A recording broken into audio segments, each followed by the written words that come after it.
Hello everybody, my name's John Prout. I'm Senior Instructor for Lancing Driver Training, and today I'm going to take you through the safety walk-round check that every driver should perform on a vehicle before they take over the use of it on the public highway.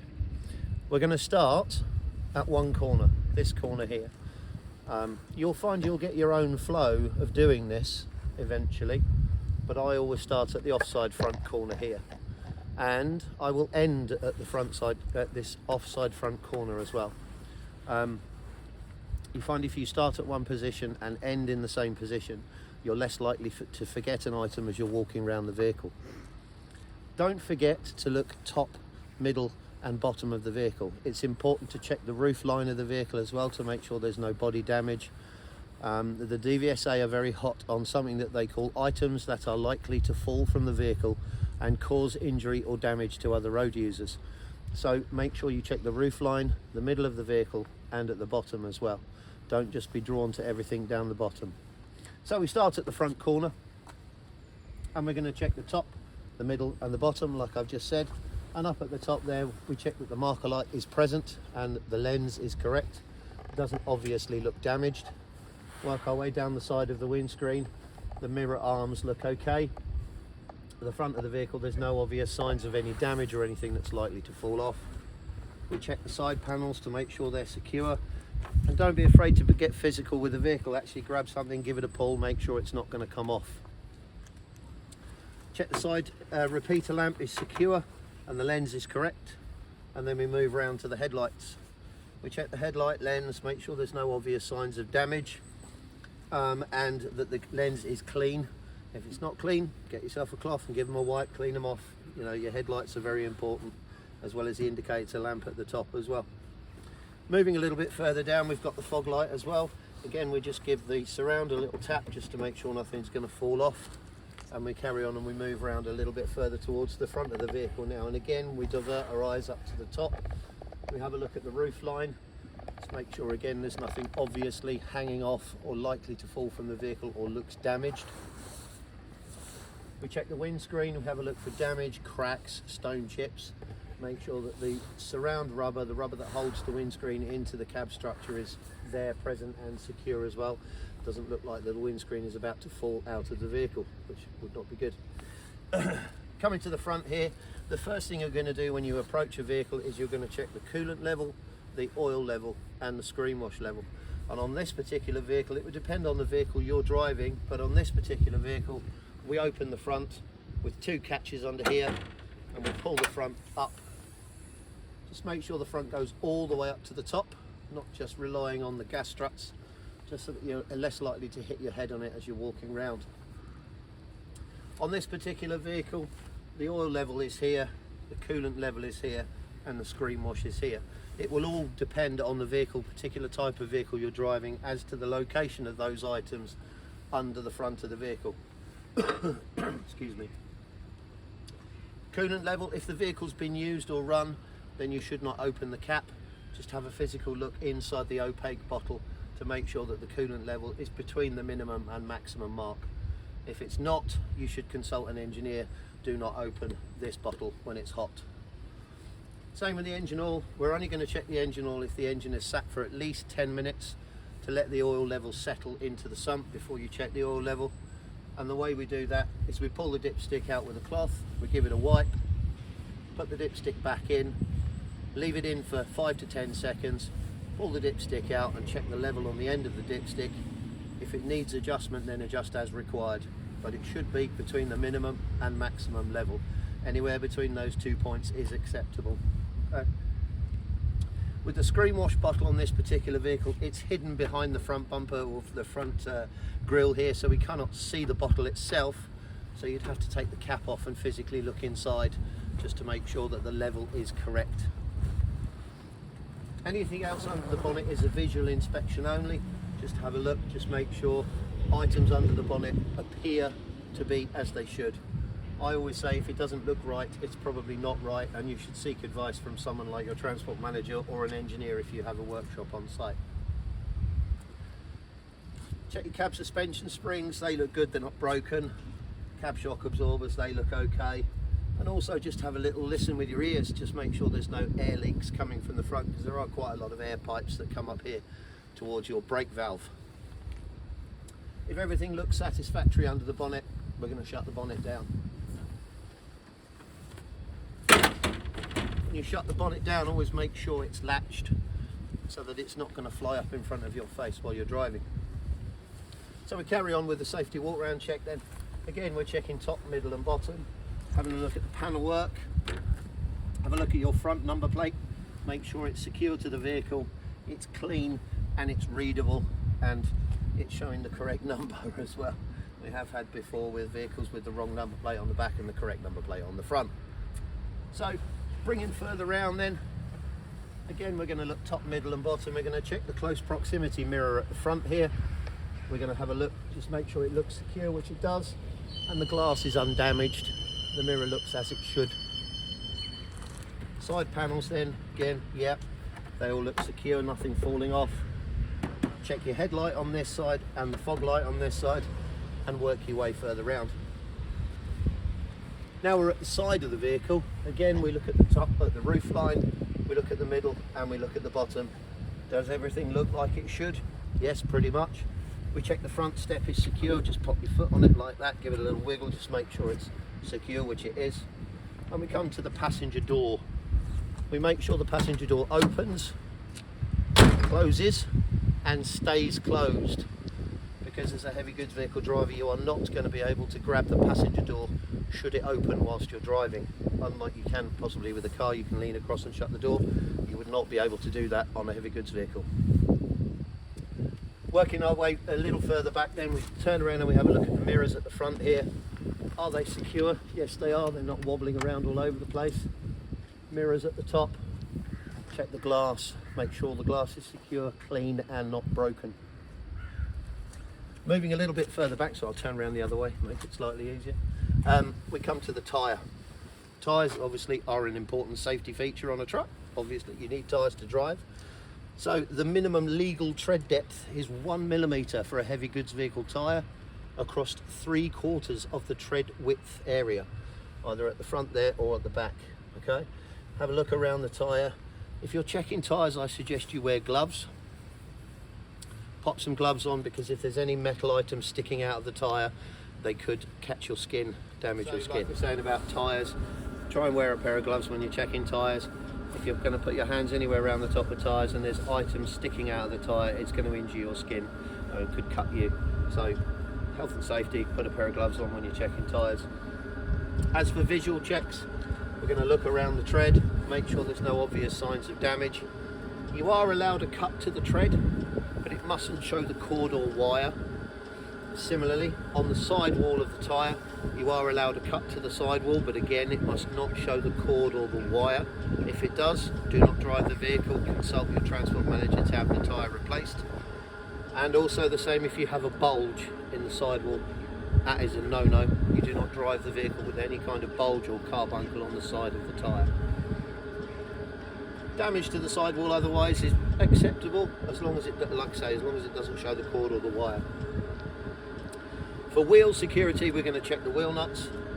Most heavy goods vehicles have 10 wheel nuts, and you need to check every single one of them by basically taking your fingers and giving them a good wiggle. So we come down here and we wiggle each wheel nut just to make sure none of them are loose. And also what we can do, we can have a look at the thread length sticking through the wheel nut, just to make sure they are all equal. Two big signs that your wheels may be loose or your wheel nuts may be loose is if the thread length is not equal. Another sign is on the actual wheel itself.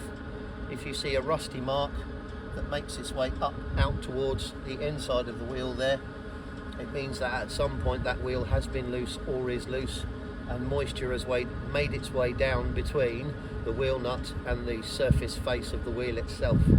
So check that as well. If you have those rusty marks there, I would suggest that you have it checked. If you have wheel nut indicators fitted, the yellow or red wheel nut indicators, they're great. They should point at each other. But have you fitted them? No. They've been fitted by a tyre fitter, more than likely.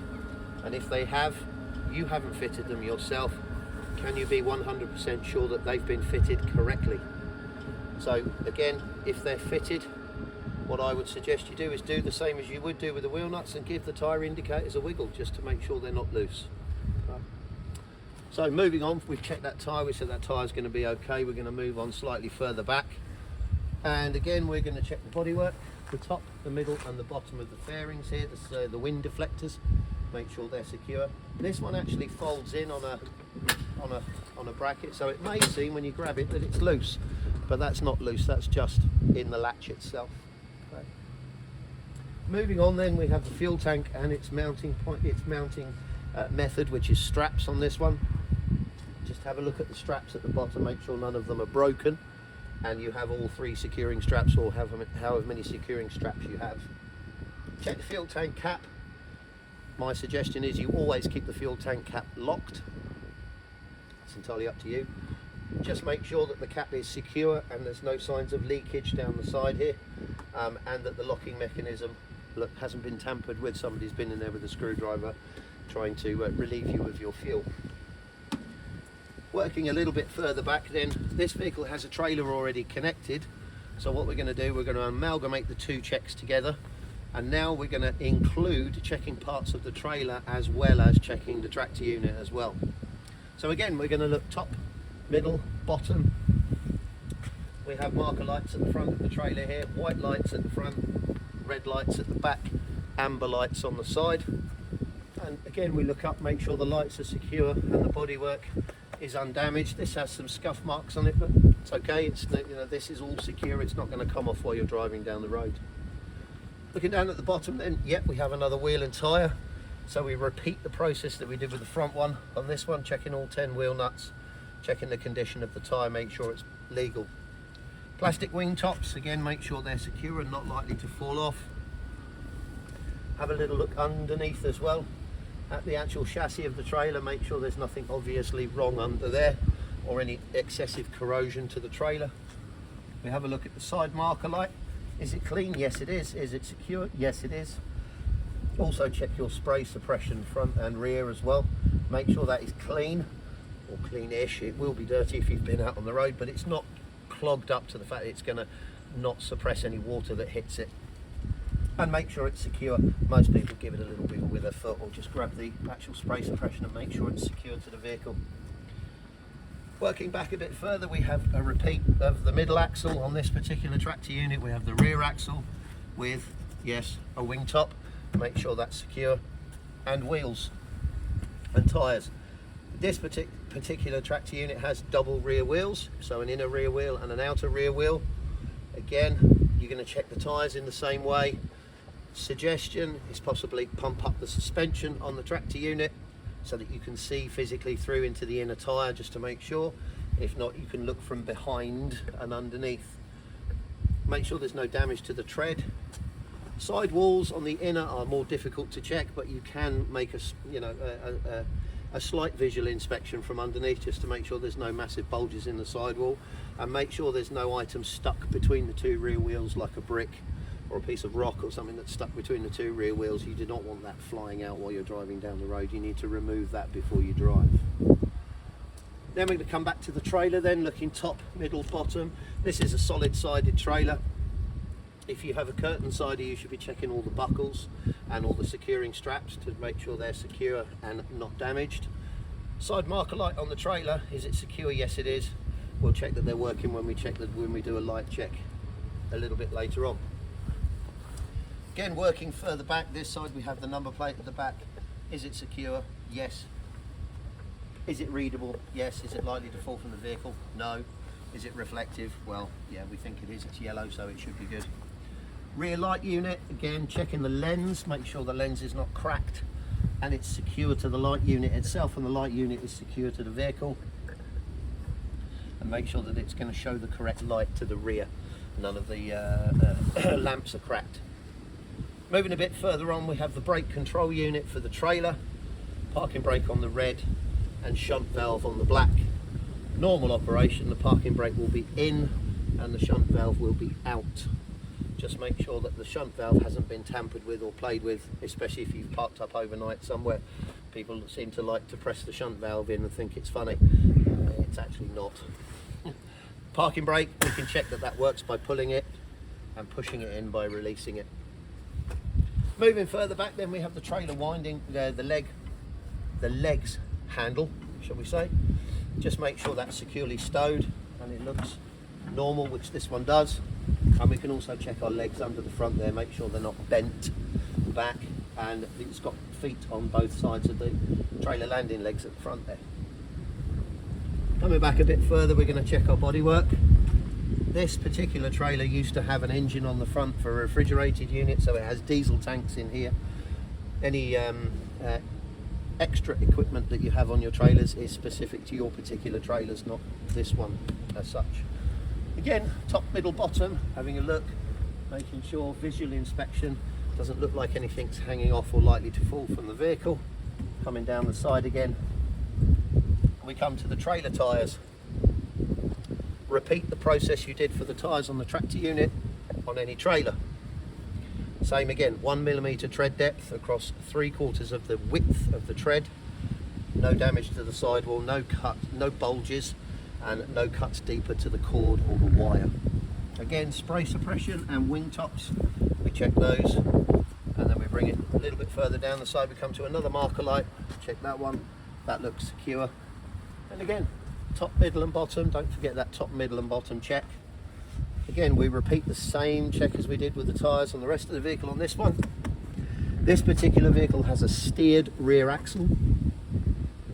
So again, we check the tyres, we check our wheel nuts, we have a look at the length of the studs just to make sure they look secure, and there's no obvious signs of wheel loosening. Mud flap at the back, or spray suppression at the back, everybody calls it a mud flap, but the correct terminology is spray suppression. We have a look at that, that looks secure, it's not particularly overly dirty, which is good. And then we come back a little bit further down the bodywork, we come to the tail lift controls. Just lift it up, just make sure they're undamaged and they look like they should do. Just under here as well, we have the suspension control handle for the trailer. In normal running position, this should be pulled all the way out towards you, and in the horizontal, the vertical position, sorry. If it's in the vertical position and it's pulled all the way out, that's normal drive level for your trailer. Working our way back, we look at the rear structure of the vehicle. Top, middle, bottom, looks fairly good. No obvious signs of damage, nothing falling off, nothing hanging off, which looks good. And we work our way round to the tail lift. Just check your tail lift for security by pulling at the top gently, just to make sure it's secure to the vehicle, which it is. And then we're going to check our rear lights. Same process as we did on the lights on the tractor unit. We make sure the light unit itself is secure, not going to fall off the vehicle. Lenses are not damaged or cracked, and it's going to show the correct light when the lights light up. Rear number plate and number plate light. Yes, the rear number plate obviously is removable on a trailer. We check it's clean, we check it's secure, and it's not likely to fall off. Repeat the same check for your light unit this side, and then again look top, middle and bottom.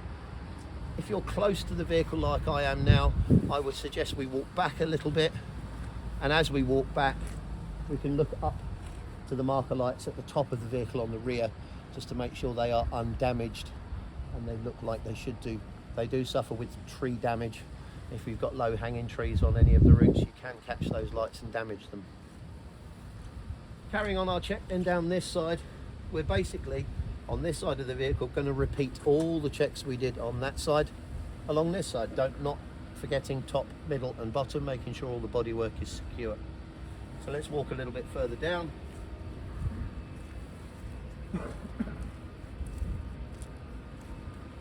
Again, looking top, middle, bottom as you come down the bodywork. This has some areas of pre-existing damage on it, but it's not going to cause a problem. There's nothing hanging off. Side bits are secure. Lights, yes, they're secure. And then we're going to add in the tractor unit again as well. So checking the wheels, the spray suppression, the wing tops. One very important check if you've not connected your vehicle together, being a tractor unit and trailer, is you check the kingpin handle is in the secured position and that the safety dog clip is in place. It's I believe it's a £1,000 fine if you're caught driving without the safety dog clip in place, I believe. Again, wheels, yes. Bodywork, yes. Top, middle and bottom. Keep walking forward. We come to the AdBlue tank. Just check the cap is secure. There's no crystallisation of leaking AdBlue around the top of the tank, and that the tank itself is secure to the vehicle. Come to the exhaust system. Can't really check it's secure because it's a heavy old piece of kit, but does it look like it's attached to the vehicle? Yes. One of my things is, does it look right? It probably is. If it doesn't look right, get advice. Moving further down then, spray suppression, side marker light, and back to another tyre. We do the same check as we did on this tyre as all the other tyres on the vehicle. Side wind deflectors, make sure that's secure and undamaged and not likely to fall off, and again repeat your top, middle and bottom check. Checking the wheel nuts, checking the tyres. Coming to the driver's door. Does it open? Yes. Does it close? Yes. And does it stay closed? Yes. Good. Final check then will be the mirror this side. Make sure the mirror itself is secure, and this one's got the armour plating on the front of the mirrors there to alleviate tree strikes. Coming down, step, yes, looks secure, and look where we are. We're back where we started. So we've done the entire check around the vehicle, and we've ended up back at where we started from. What I would suggest when you first come to a vehicle, you must check the oil, the coolant and the screen wash before you start the vehicle. A lot of drivers will do their walk around check with the engine running and the lights on, so that they can check the lights at the same time as they're checking the rest of the vehicle, and the engine's obviously ticking over to warm up, especially if it's cold like it is today. And I think that about concludes the safety walk round check. Thank you very much for listening.